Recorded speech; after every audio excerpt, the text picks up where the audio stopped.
Au nom du Père et du Fils et du Saint-Esprit. Amen.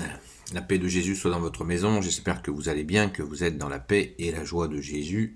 Alléluia. Nous lisons le Saint-Évangile selon Saint Luc, chapitre 10, versets 13 à 16. C'est la parole du jour.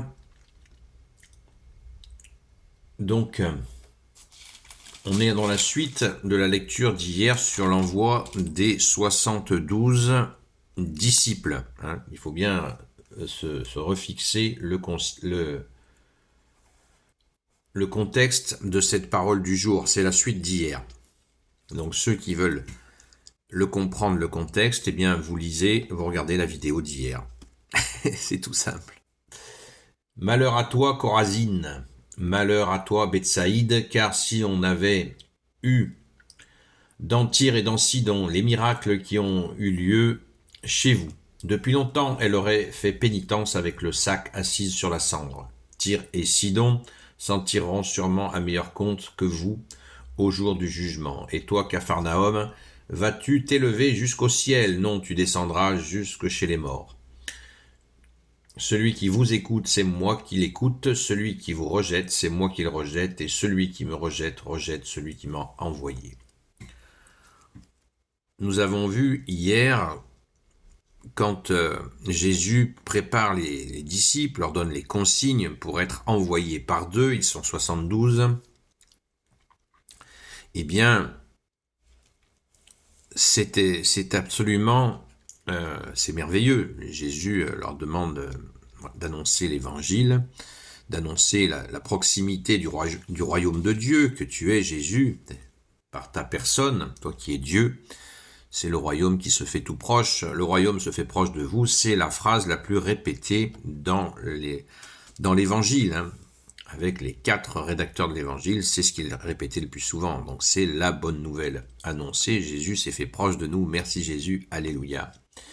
Jésus donne plein de consignes à ses disciples.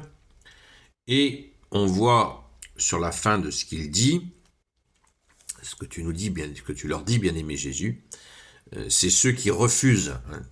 Rappelez-vous hier, nous l'avons lu, ceux qui refusent, laissez-leur même la poussière qui est sur leurs pieds. Sur vos pieds, laissez-leur même la poussière. Puisque quand les disciples vont chez les gens, quand ils vont s'installer à un endroit et qu'ils vont guérir les malades, guérir les possédés, libérer les possédés des démons, quand ils vont faire tout cela, quand ils vont enseigner aussi, eh bien, ils vont alléger un lieu, par la grâce de Jésus, bien sûr, ce lieu va sortir des ténèbres, les gens vont être guéris, sauvés, c'est merveilleux. Mais s'ils refusent, eh bien Jésus leur dit, vous les laissez dans leur jus, vous barrez, voilà. Et Jésus sait très bien à quels endroits l'ont rejeté. Celui qui vous rejette, vous mes envoyés, leur dit Jésus, eh bien, il me rejette, moi, le Fils de Dieu, le seul sauveur institué par le Père, et celui qui refuse le seul sauveur institué par le Père, eh bien, il rejette même le Père.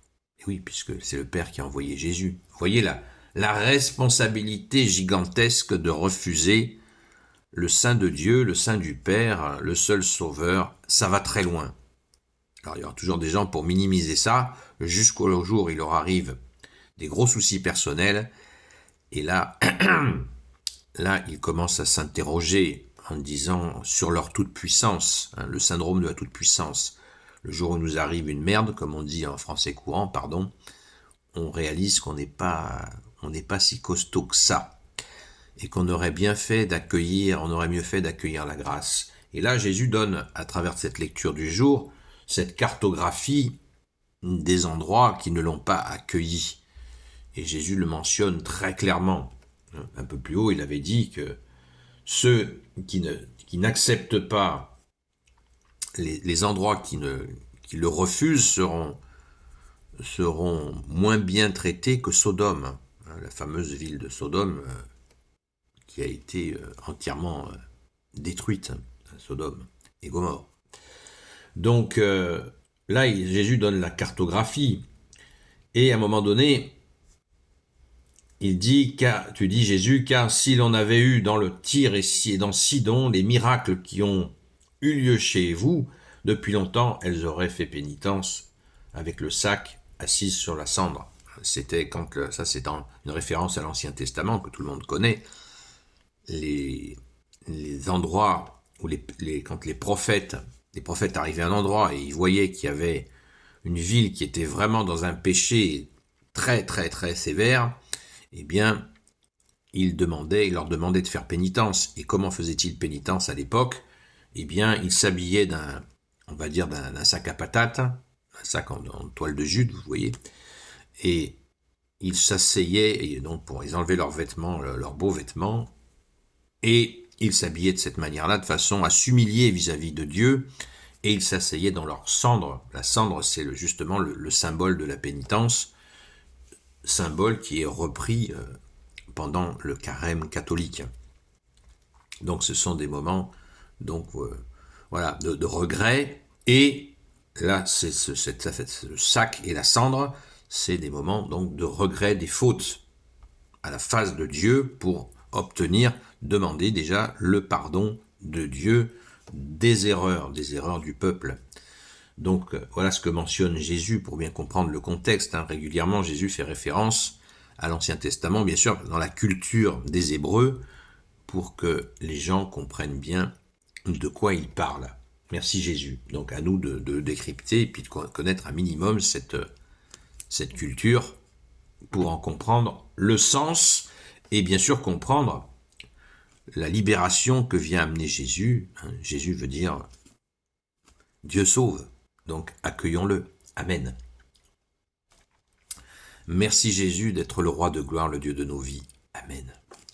Gloire éternelle soit au Père et au Fils et au Saint-Esprit, maintenant et toujours et pour l'éternité. Amen. Ô Jésus, toi qui peux tout et qui portes tout, toi le Sauveur, toi l'Emmanuel, je te confie toutes celles et ceux qui regarderont cette vidéo ainsi que leurs proches selon ta seule volonté, ô Jésus. Sainte Marie, Reine des cieux, toi l'Immaculée Conception, toi qui écrases le serpent, toi qui es la lune sous tes pas, toi notre Mère, Notre-Dame, Saint Joseph, toi le juste et le saint, toi le sage, toi la terreur des démons, toi le saint gardien de la Sainte Église catholique et apostolique, Sainte Marie-Madeleine, notre chère sainte patronne, et vous tous les saints et saintes amis de Jésus, Saint Michel Archange, qui est comme Dieu, Saint Gabriel Archange, Saint Raphaël Archange, et vous tous les anges qui servez Jésus, je vous confie toutes celles et ceux qui regarderont cette vidéo ainsi que leurs proches selon ta seule volonté. Ô Jésus, quand je dis Saint Michel Archange, qui est comme Dieu, c'est le cri de Saint Michel Archange quand il transperce le démon. Ça veut pas dire qui se prend pour Dieu, c'est le cri de Saint Michel Archange. Alléluia, merci Jésus. Donc, accueillons notre seul roi, Jésus, accueillons-le de tout notre cœur.